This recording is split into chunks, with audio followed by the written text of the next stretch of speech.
বিলাসীপাৰা চাপৰ ৰাজহ চক্ৰৰ অন্তৰ্গত চিৰাকুটা সন্তোষপুৰ আৰু চৰাবাখৰাত পুনৰ প্ৰশাসনৰ উচ্ছেদ অভিযান এইবাৰ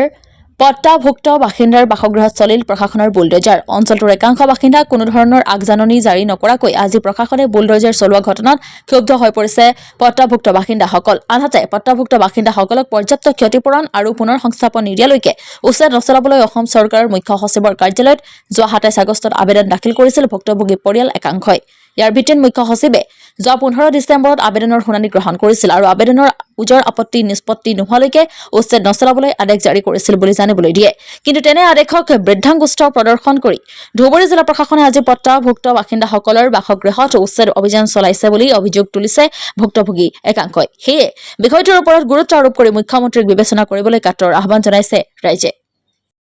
আজি আমাৰ এই ধুবুৰী জিলাৰ যিজন উপায়ুক্ত মহোদয় ডিসি এই ডিসি গৰাকী এনেকুৱা মানে এজন মানে কোনো আইন নামানে লগতে আমাৰ চাপৰ সাৰ্কেল অফিচাৰৰ যিজন সাৰ্কেল অফিচাৰ বিষয়া সেই সাৰ্কেল অফিচাৰ বিষয়াজনো কোনো আইন নামানে কাৰণ আজি আমাক যোৱাকালি সন্ধিয়া আবেলি আমি খবৰ পাইছোঁ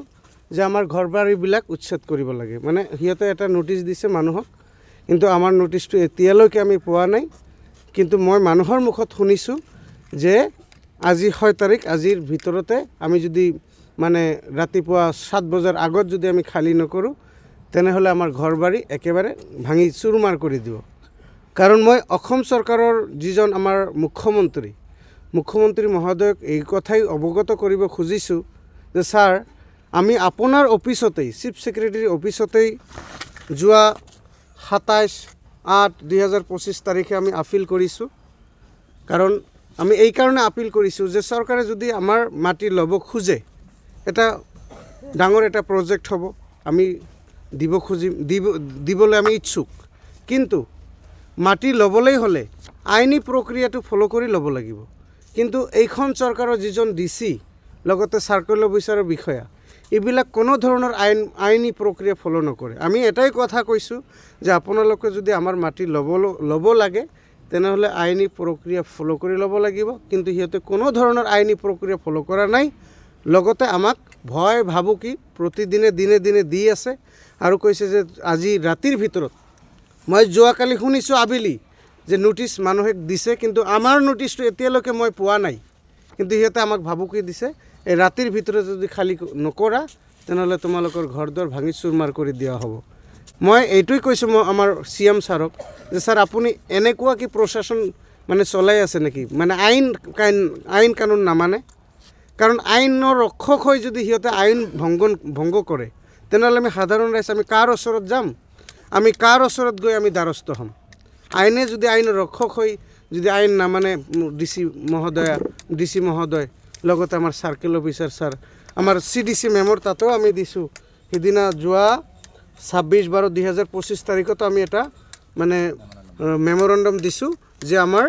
চিফ ছেক্ৰেটাৰী অফিচত হিয়াৰিং চলি আছে হিয়াৰিং চলা অৱস্থাত আপোনালোকে কোনো ধৰণৰ আমাক উচ্ছেদ কৰিব নোৱাৰিব পাট্টা হোল্ডাৰ হৈ যদি আমাৰ লগত এনেকুৱা হাৰাশাস্তি কৰে এইখন চৰকাৰৰ ডিসি আৰু সাৰ্কেল অফিচাৰে আমাক কোনো ধৰণৰ ক্ষতিপূৰণ এতিয়ালৈকে দিয়া নাই যিহেতু আমাৰ আপিল কেছ চলি আছে আপিল কেছৰ সিদ্ধান্ত হোৱাৰ পিছত আমি এটাই কৈছোঁ যে আপিলত যদি আমাৰ সিদ্ধান্ত ঠিক হয় সেইটো আমি মানিবলৈ বাধ্য কাৰণ আমি চৰকাৰৰ ঊৰ্ধ্বত নহয় চৰকাৰৰ আদেশ আমাক মানিব লাগিব কিন্তু চৰকাৰে যিকোনো কাম কৰিলে আইনী প্ৰক্ৰিয়া ফ'ল' কৰি মানিব লাগিব চিফ ছেক্ৰেটাৰীৰ অফিচত যিটো কেছ মানে আপিল কেছৰ হিয়াৰিং চলি আছে এই হিয়াৰিং শেষ নোহোৱালৈকে আমাৰ যাতে কোনো ধৰণৰ আমাৰ ঘৰত যাতে বুলডোজাৰ লগাব নোৱাৰে এইটো মই আপোনালোকৰ চেলনৰ জৰিয়তে আমাৰ ধুবুৰী জিলাৰ ডিসি মহোদয় লগতে আমাৰ চাপৰ সাৰ্কেল অফিচাৰ লগতে আমাৰ অসমৰ CM ছাৰক মই অনুৰোধ জনাইছোঁ